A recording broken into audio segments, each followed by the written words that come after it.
Sorry for handling the phone today. Okay, we're going into lesson 4 of the 35-day challenge. Plus we have our hope hope book, day 3. The word of the day is fun. So stay tuned on that one. Lesson 4. These thoughts do not mean anything. They are like the things I see in this room, on this street, from this window, in this place. Unlike the preceding ones, these exercises do not begin with the idea for the day. In these practice periods, begin with noting the thoughts that are crossing your mind for about a minute. Then apply the idea to them. If you are already aware of unhappy thoughts, use them as subjects for the idea. Do not, however, select only the thoughts you think are quote-unquote bad. Let's see. You will find, if you train yourself to look at your thoughts, that they represent such a mixture that, in a sense, none of them can be called good or bad. This is why they do not mean anything. I like that. In selecting the subjects for the application of today's idea, the usual specificity is required. Do not be afraid to use good thoughts as well as quote-unquote bad thoughts. None of them represent your real thoughts, which are being covered up by them. Ooh, let me repeat that. None of them represent your real thoughts, which are being covered up by them. The good ones are but shadows of what lies beyond, and shadows make sight difficult. The bad ones are blocks to sight and make seeing impossible. You do not want either. Narrow path. What's up? Okay, this is a major exercise and will be repeated from time to time in somewhat different forms. The aim here is to train you in the first steps towards the goal of separating the meaningless from the meaningful.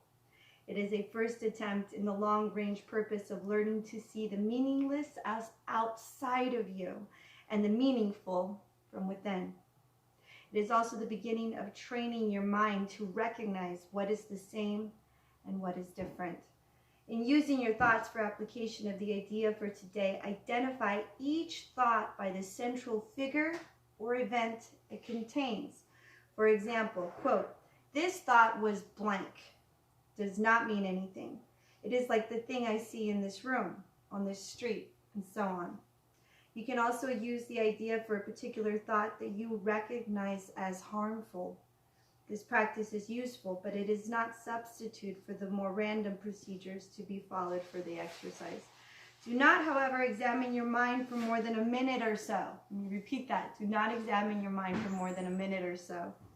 You are too inexperienced as yet to avoid a tendency to become pointlessly preoccupied. Raise your hand if that resonates with you. Further, since these exercises are the first of their kind, you may find the suspension of judgment in connection with thoughts particularly difficult. It's okay. Do not repeat these exercises more than 3 or 4 times during the day. Remember, a minute at a time. 3 or 4 times a day. We will return to them later. So one last time on lesson 4, these thoughts do not mean anything. They are like the things I see in this room, or on this street, or from this window, or in this place. Now, thank you. How's your hand? How's your arm? You good?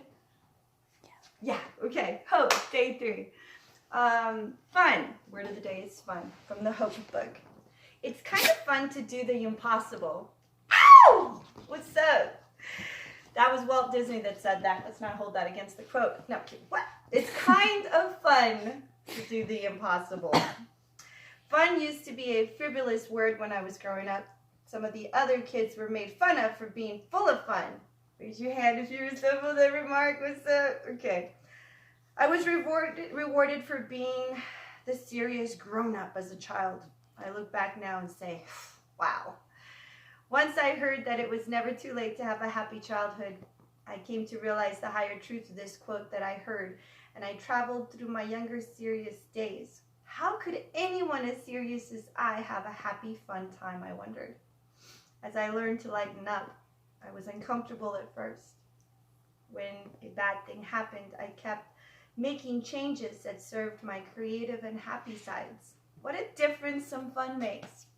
I really hope you're capturing this, because when I was going to my shrinks, my trauma shrinks, they kept saying the same thing. Jeanette, you need to learn how to have fun. Jeanette, you need to go out and have fun. Jeanette, go do this and go do that.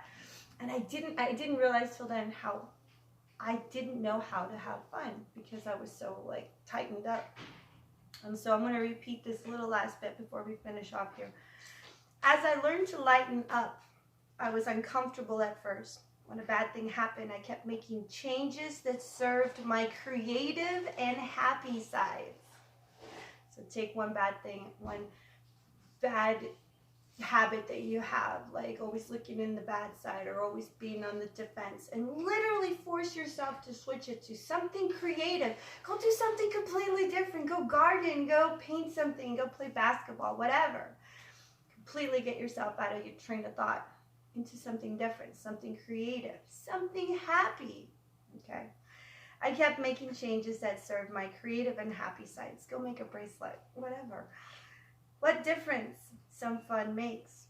Yes, being focused and serious is great and often required. Also, fun and enjoyment and joy are required for a perfect balance. Too far on either side and things get rather sketchy. Now today, give yourself permission to begin to move forward towards a healthy balance and go have fun. That's right. Go have fun today, even for 5 minutes. I dare you. Daily application. Today, enjoy fun that is creative, healthy, and enlivening. Exercise. That sounds a little bit like exercise, but don't get scared. Go try it. Today, enjoy fun that is creative, healthy, and enlivening. Remind yourself that all is well. Now, personal reflection. I myself was or am the kid being made fun of for being full of fun. Otherwise known as ADHD. Make uncomfortable your new comfortable. Yeah. All right. I love you guys. We'll see you in a bit. Mwah.